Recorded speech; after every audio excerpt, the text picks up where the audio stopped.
once a woman marries, she's no longer family. Celebrations are only for the family, so leave already. My sister Amy said this to me with a sneer, while my mother told me to hurry up and leave. I returned to celebrate my sister's coming-of-age ceremony, but my family treated me coldly. I never imagined they would act this way. At that moment, I realized I was nothing more than a stranger to them. My chest tightened, but I quickly collected myself. If that's how they feel, then there's only one thing I should do: make them regret their words. My name is Sherry. I'm 22 years old, and I've finally gotten used to living on my own. It's been 4 years since I left home. After graduating from a vocational high school, I worked hard to make ends meet. It's not a luxurious life, but it's the path I chose, and I'm happy to be supporting myself. Yet, every so often, memories from the past still haunt me. My mother and Amy's actions still cast a shadow over my heart. The day before my first birthday, my father left my mother for another woman. My mother never forgave him, and because I looked like him, she harbored a deep hatred toward me. "You're just like him. Seeing your face makes me sick." As a child, I didn't understand the meaning behind her words, but I could feel her cold stares and occasional disdain.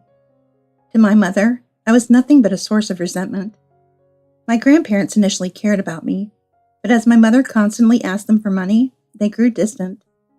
Before I turned 2, my mother remarried. A year later, my sister Amy was born.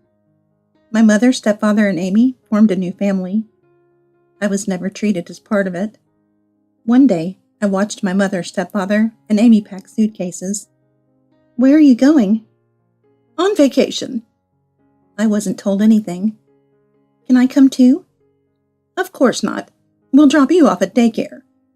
Her mocking laughter still echoes in my mind. My mother never once took me on a family trip. Instead, I was left at a 24-hour daycare center. This happened every single time. Watching them leave happily filled me with loneliness. At home, my mother's rejection became more blatant. I was isolated, completely ignored by my so-called family. One day, Amy innocently asked my mother a question. "Why doesn't Sherry get a birthday party?" For a brief moment, I felt a glimmer of hope. Maybe my mother cared about me. "Celebrate her birthday. There's nothing to celebrate." Her words pierced my heart. From that day forward, Amy began to look down on me as well. During family celebrations, I was always pushed aside. Only Amy received birthday cakes. There was never one for me. As time passed, I entered high school. Even then, my family refused to pay for my education. I attended a vocational school and worked hard to support myself. Being outside working was better than staying home. But no matter how hard I tried, home was the only place to return to. My mother never acknowledged my efforts. At 18, I finally decided to leave. I couldn't take it anymore. I wanted freedom. Sharing space with my mother, stepfather, and Amy was unbearable. When I left, they showed no emotion. They even seemed relieved. "Do whatever you want. You're not our problem anymore." Those words severed my final emotional ties to them. Life on my own wasn't easy, but I felt free. For the first time, I experienced the joy of living for myself. But even now at 22, I can't entirely escape thoughts of my mother and Amy. Especially now that Amy's coming-of-age ceremony is approaching. My own coming-of-age ceremony was non-existent, but I'm sure Amy's will be extravagant. One day, I got an unexpected call from my mother. Hearing her voice after years made me tense. "Amy's 21st birthday is next week. You're not coming, right?" I was momentarily speechless. I never thought she'd contact me. Why would I? I wasn't invited. "Good. It'd be awkward if you showed up." Her words stabbed at me, leaving a heavy weight in my chest. I whispered to myself, of course I wouldn't go. But even as I said that, the suffocating feelings inside me didn't go away.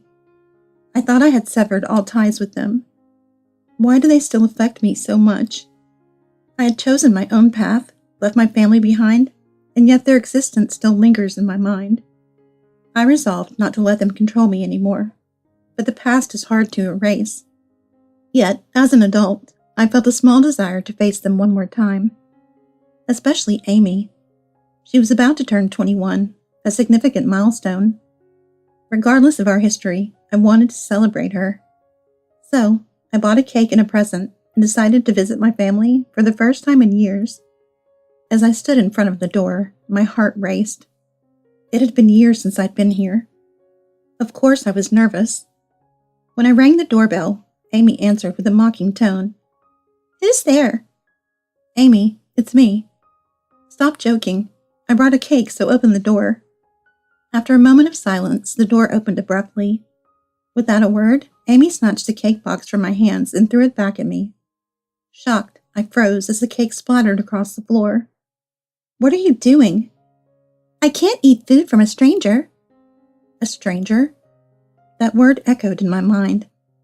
I knew I was an outsider, but hearing it from her lips hurt more than I expected.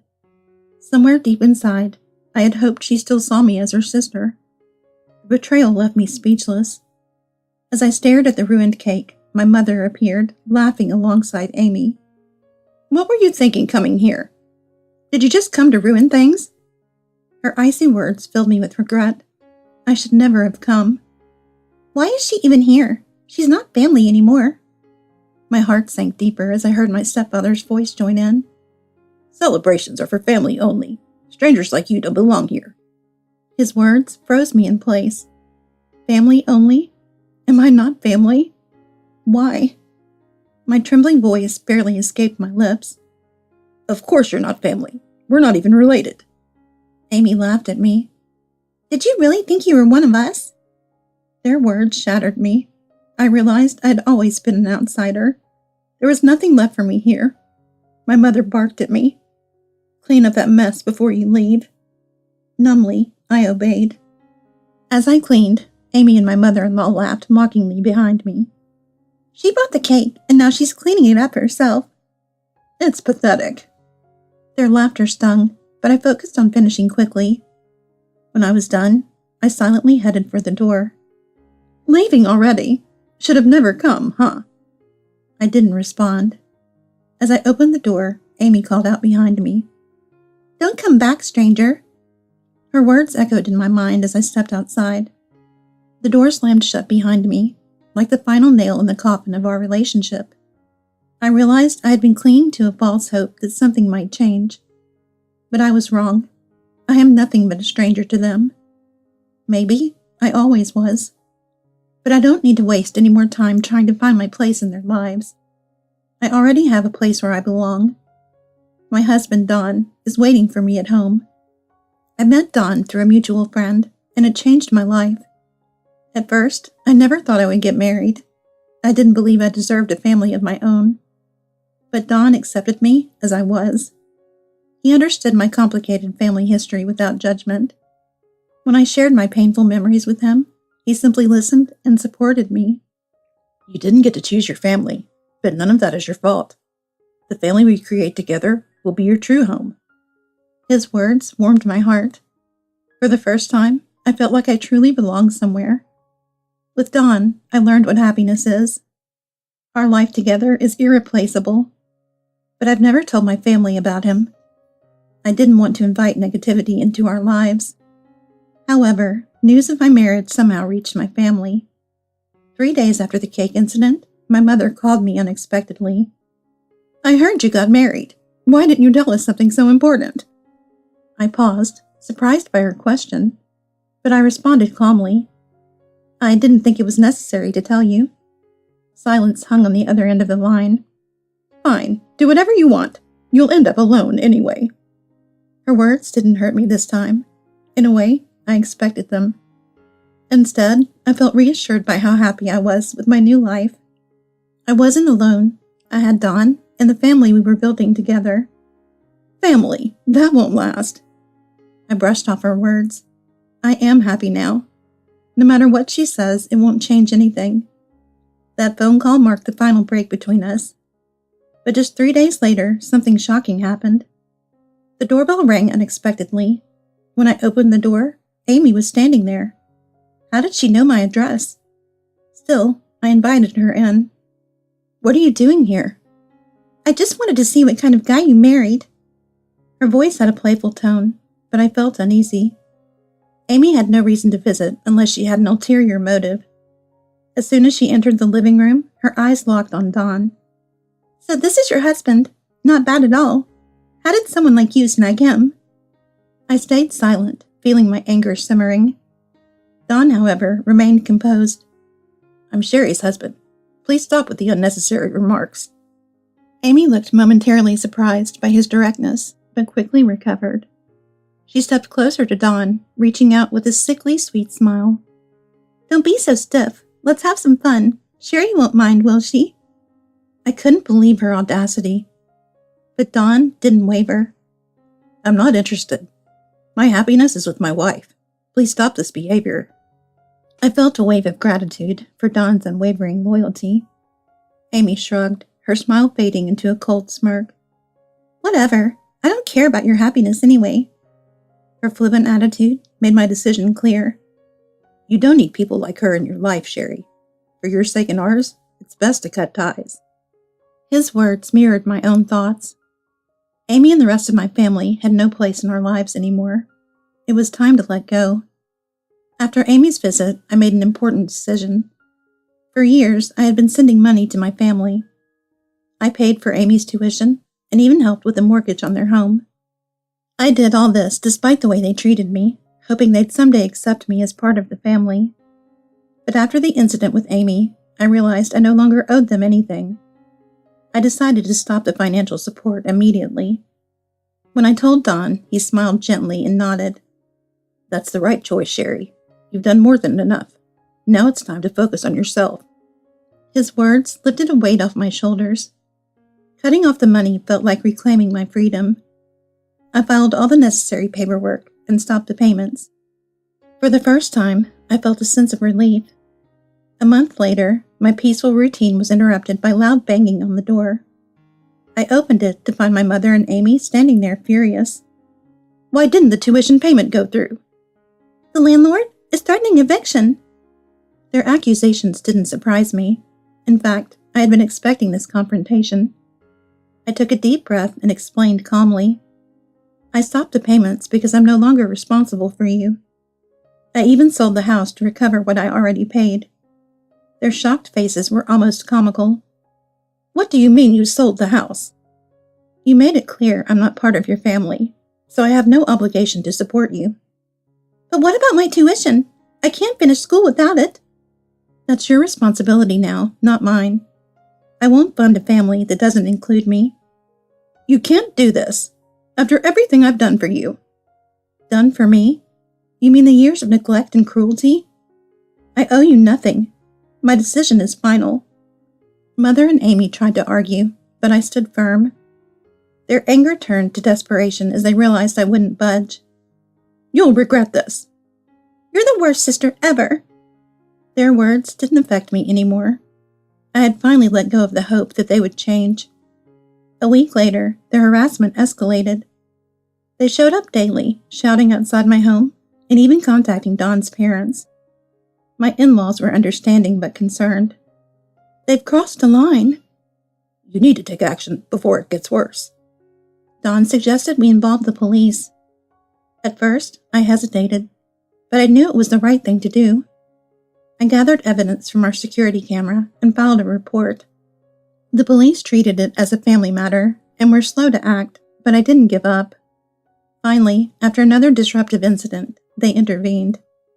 My mother and Amy were warned to stay away, but they didn't listen. Their behavior escalated until the police had no choice but to take further action. Both were issued formal restraining orders. The neighbors, tired of the constant noise, supported my case. Some even advised me to move away. Don agreed it was time to relocate. "Let's start fresh somewhere new." I couldn't have agreed more. We found a new home and moved quietly. Even after the move, my mother and Amy tried to track us down. They even showed up at Don's parents' home, but my father-in-law stood firm. "Sherry is part of our family now. If you have issues, they're your responsibility, not hers." My mother left angrily, but Amy tried begging my mother-in-law for help. "You made your bed, now lie in it." With their efforts failing, they eventually stopped trying. I finally felt free. After the harassment stopped, life became peaceful again. My mother and Amy's persistent interference had drained me emotionally, but now I could finally move on.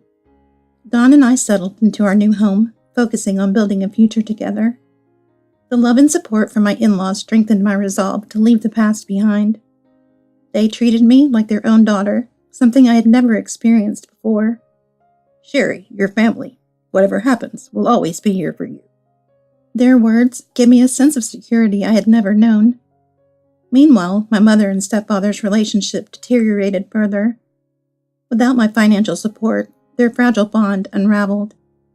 Eventually, they divorced, and my mother lived a quiet, isolated life. Amy, too, faced the consequences of her actions. A potential marriage fell apart when her fiancé learned about her family background and past behavior. Left alone, Amy struggled to rebuild her life. Despite everything, I couldn't bring myself to feel pity. They had chosen this path through their actions and attitudes. My life with Dawn flourished as we grew closer through shared experiences.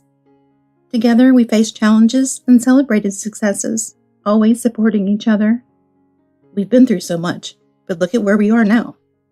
His words always reminded me how far I had come. One evening, as we sat in our cozy living room, Dawn took my hand. "Let's focus on our future. I want to make you as happy as you make me." His sincerity brought tears to my eyes.